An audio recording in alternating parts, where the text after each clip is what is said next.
بسم اللہ الرحمن الرحیم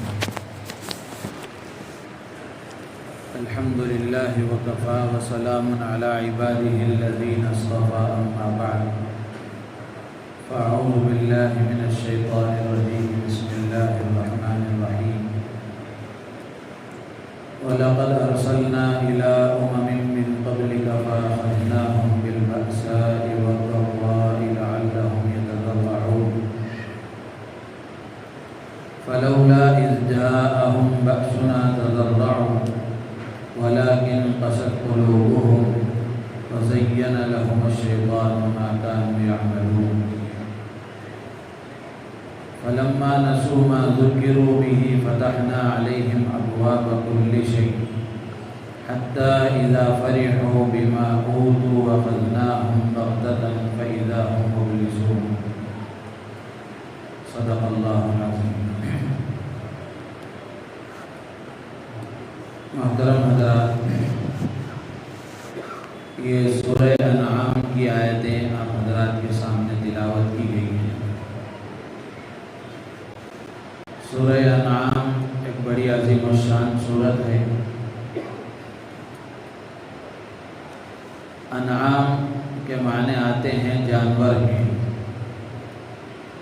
چونکہ اس سورت میں اللہ تعالیٰ نے جانوروں کے حلال و حرام کے سلسلے میں احکامات بیان فرمائے ہیں، اور اہل عرب اور مشرکین نے جانوروں سے متعلق فاسد اور غلط عقائد قائم کر رکھے تھے اور غلط رسمیں ایجاد کر رکھی تھی، تو اللہ تعالیٰ نے اس صورت میں ان رسموں کی تردید فرمائی ہے، ان کے غلط خیالات کی تردید فرمائی ہے۔ اسی لیے اس سورت کو سورۃ الانعام کہا جاتا ہے۔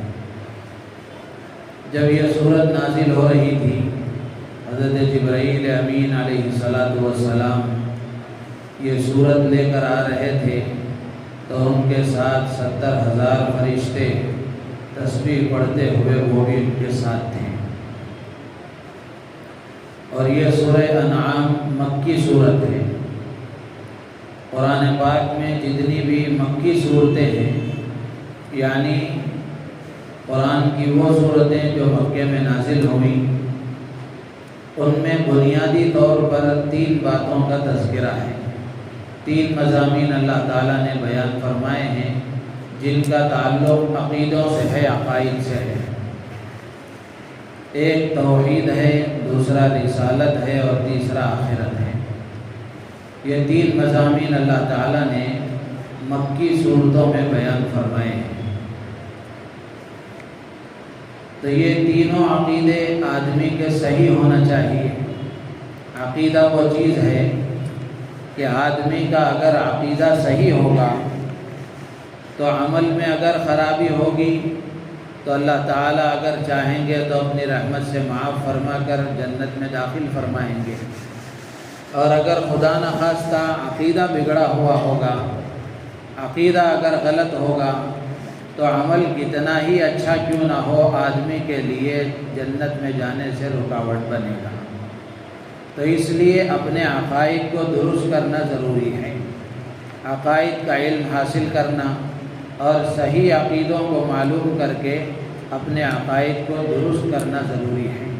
جس دور سے ہم گزر رہے ہیں یہ فتنوں کا دور ہے۔ غلط عقیدے اور غلط قسم کے خیالات آئے دن سوشل میڈیا کے ذریعے سے الگ الگ بہانوں سے، الگ الگ انداز سے مسلمانوں کے درمیان میں پیدا کیے جا رہے ہیں۔ تو ایسے موقع پر ہر مسلمان کی ذمہ داری ہے کہ وہ مسلمان اپنے اعتبار سے کسی مستند عالم دین سے معلوم کرے کہ صحیح عقیدہ کیا ہے، اللہ کے بارے میں کیا عقیدہ رکھنا چاہیے، اللہ کے نبی کے بارے میں کیا عقیدہ رکھنا چاہیے، نبیوں کے بارے میں کیا عقیدہ رکھنا چاہیے، جنت جہنم کے بارے میں، آخرت کے بارے میں، تو اسی طرح تقدیر کے بارے میں۔ یہ سارے عقیدوں کا علم بنیادی عقائد ہیں، ان کا علم حاصل کرنا ضروری ہے۔ تو ان 3 عقیدوں میں سے ایک آخرت ہے۔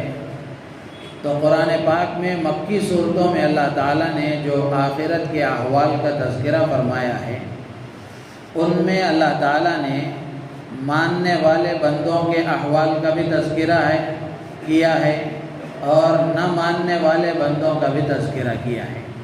یعنی اللہ کے فرما بردار بندوں کے ساتھ اللہ کا کیا معاملہ ہوگا، کیا انعامات اللہ انہیں دیں گے، وہ بھی تذکرہ ہے، اور نافرمانوں کے ساتھ اللہ کا کیا سلوک ہوگا اس کا بھی تذکرہ ہے۔ تو جو آیتیں سورہ انعام کی میں نے آپ کے سامنے پڑھی ہیں، اس میں اللہ تعالیٰ نے اپنا ایک دستور بیان فرمایا ہے۔ دستور یہ ہے کہ اللہ تعالیٰ گنہگار بندے کو ہلکی اور چھوٹی سزا دے کر اس کو اپنی طرف متوجہ کرنا چاہتے ہیں۔ چھوٹی تکلیف اس کو دیتے ہیں تاکہ بندہ اللہ سے غفلت کا جو شکار ہے اس غفلت سے باز آ جائے اور اللہ کی طرف متوجہ ہو جائے۔ اگر بندہ اللہ کی طرف سے آئی ہوئی اس وارننگ سے فائدہ اٹھا کر اور سمجھ کر سنبھل جاتا ہے، اللہ کی طرف متوجہ ہو جاتا ہے، تو آگے آنے والی بڑی بلاؤں اور مصیبتوں سے بچ جاتا ہے۔ اور اگر ان چھوٹی بلاؤں اور مصیبتوں سے آدمی سمجھتا نہیں ہے بلکہ اور غفلت میں اضافہ کرتا ہے، تو پھر اللہ تعالیٰ کی طرف سے بڑے عذابات آتے ہیں۔ تو اس میں اللہ تعالیٰ نے پچھلی قوموں کے بارے میں تذکرہ فرمایا ہے کہ جیسے امت محمدیہ کے درمیان اور امت محمدیہ کے لیے اللہ تعالیٰ نے حضور اکرم صلی اللہ علیہ وسلم کو پیغمبر بنا کر مبعوث فرمایا ہے، اسی طرح اللہ تعالیٰ نے اور امتوں کی طرف بھی بے شمار پیغمبر مبعوث فرمائے اور بھیجے تھے۔ تو ان کی قوموں نے پیغمبروں کی باتوں کو مانا یا نہ مانا، تو ان کے ساتھ اللہ کا کیا سلوک ہوا، تو اللہ تعالیٰ اسے بیان فرماتے ہیں کہ جنہوں نے اللہ کے پیغمبروں کی بات نہیں مانی تو اللہ تعالیٰ نے انہیں تنگدستی اور تکلیف کے ذریعے سے پکڑ لیا۔ فَأَخَذْنَاهُمْ بِالْبَأْسَاءِ وَالضَّرَّاءِ، اللہ تعالیٰ نے انہیں تنگیوں اور پریشانیوں میں مبتلا کیا، لَعَلَّهُمْ يَتَضَرَّعُونَ، تاکہ وہ اللہ کی طرف واپس آ جائیں اور اللہ کے فرما بردار بن جائیں۔ تضرع کا جو مطلب اور مفہوم ہے وہ یہی کہ آدمی اللہ کا فرما بردار بن جائے۔ بأسا کہتے ہیں مالی پریشانیاں، مالی پریشانیاں اللہ تعالیٰ فقر و فاقے میں مبتلا کر دیتے ہیں اور مالی پریشانیوں کا شکار کر دیتے ہیں۔ ذرہ کہتے ہیں جسمانی بیماریوں میں اللہ تعالیٰ مبتلا کر دیتے ہیں۔ تو یہ چھوٹی چھوٹی بیماریاں اور چھوٹی چھوٹی پریشانیاں جب بندہ ان سے سبق حاصل نہیں کرتا تو پھر اللہ کی طرف سے ایک طریقہ اللہ کی آزمائش کا یہ بھی ہے، ایک طریقہ اللہ کی آزمائش کا یہ بھی ہے کہ اللہ تعالیٰ پہلے پریشانیوں میں مبتلا کرتے ہیں۔ بندہ پریشانیوں سے سبق حاصل کر کے متوجہ ہو جاتا ہے تو ٹھیک ہے، اور اگر پریشانیوں سے متوجہ نہیں ہوتا، پریشانیوں سے سبق حاصل نہیں کرتا، تو پھر اللہ کی طرف سے آزمائش کا جو ایک خطرناک طریقہ ہے وہ یہ کہ پھر اللہ تعالیٰ اس کے لیے ڈھیل دے دیتے ہیں، دنیاوی نعمتوں سے مالا مال کر دیتے ہیں اور خوشحالی عطا فرماتے ہیں۔ جب بندہ خوشحالی کو دیکھتا ہے تو بجائے اللہ کی طرف متوجہ ہونے کے اور زیادہ غفلت کا شکار ہو جاتا ہے، تو پھر اللہ تبارک و تعالی ایک دم سے اچانک اس کو پکڑ لیتے ہیں۔ اسی لیے حدیث میں اللہ کے نبی علیہ السلام نے فرمایا، حضرت عقبہ ابن عامر رضی اللہ تعالیٰ عنہ اس کے راوی ہیں، فرماتے ہیں کہ اللہ کے رسول علیہ السلام نے فرمایا کہ جب تم دیکھو کہ اللہ تعالیٰ اپنے کسی بندے کو اس کے گناہوں، اس کی نافرمانیوں کے باوجود دنیا کی نعمتوں کو اللہ تعالیٰ اسے دے رہا ہے، تو پھر تم یہ سمجھ لو کہ اللہ تبارک و تعالیٰ نے اس کی رسی کو ڈھیل چھوڑ دیا ہے، یہ اس کے لیے استدراج ہے، اللہ کی طرف سے ڈھیل ہے۔ تو اس لیے اللہ کی آزمائش کے دو طریقے ہیں، ایک طریقہ اللہ تعالیٰ پریشانیاں دے کر آزماتے ہیں، اور ایک طریقہ اللہ تعالیٰ خوشحالی دے کر آزماتے ہیں۔